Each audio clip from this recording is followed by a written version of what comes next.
Well, good afternoon, everyone. Very good to be here with my friend, the Prime Minister. Mövlud and I were just together at the NATO Ministerial. I'm looking forward to pursuing that conversation. Today we had Finland and Sweden submit their applications, and this, of course, is a process, and we will work through that process as allies and as partners.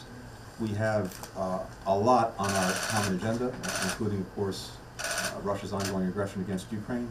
The United States, Turkey, all of our allies have been resolute in support of Ukraine, and we want to see this Russian aggression come to an end. I'm grateful for the solidarity that we've shown, that Turkey has shown in that effort.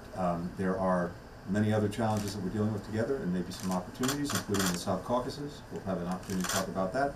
And we want to talk about continuing to strengthen and build on our economic relationship and partnership. Actually, we've reached record levels of trade in the last year, despite COVID, despite other challenges. We want to build on that. Finally, we're both here because we feel acutely the challenge of food insecurity, a challenge that has been with us for some time. Again, COVID, climate contributed, but also conflict, including, again, Russia's aggression against Ukraine. So we're going to spend some time both together and then with our colleagues talking about the steps that we can take in the near term to help alleviate food insecurity, as well as some of the more medium term and longer term steps to build a stronger system. With that, Mövlud, good to see you. Thank you, Tony. Very good to see you too. After our colloquy in Berlin on the occasion of NATO informal ministerial, and always pleasure to discuss bilateral relations and regional and global issues with you directly. Therefore, I'm very happy that we are going to convene the first strategic mechanism ministerial today as well. Of course, we will focus on our bilateral relations, and we are aiming to overcome the differences through dialogue and diplomacy. And there are areas that we need to also pay attention or focus to further deepen our bilateral relations and cooperations.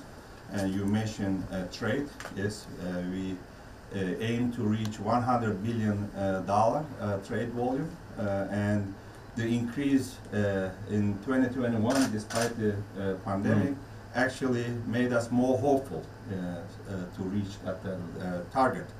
And the developments and Russian aggression in Ukraine showed once again that as allies and friends, Turkey and the US should have better cooperation. This is the expectation of not only our nation, but also the friends and allies in our region and beyond.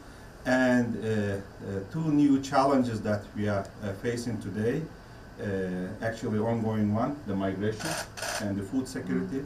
And I'm very grateful to you to organize a session here in New York on food security, and also we will be addressing tomorrow at the Global Refugee Review. Yes, we see the threat in our region, and that's the reason we see that Finland and Sweden wanted to be NATO member, new member. You know, Tony, Turkey has been supporting the open door policy of NATO even before this war. But with regards to this possible candidates or already candidate countries, you know, we have also legitimate security concerns that they have been supporting terrorist organizations, and there are also export restrictions on defense products. So we already expressed our concerns, and I had a candid and direct talk with two colleagues, Anne and Pekka, in Berlin. So what I'm trying to say, we understand their security concerns, but Turkey's security concerns should be also met. And this is also one issue that we should continue discussing with friends and allies, including United States. So looking forward to have a result-oriented and fruitful discussion today with you. Thanks, man. Thank you. Secretary, you're so confident. Thank you very much. Thank you.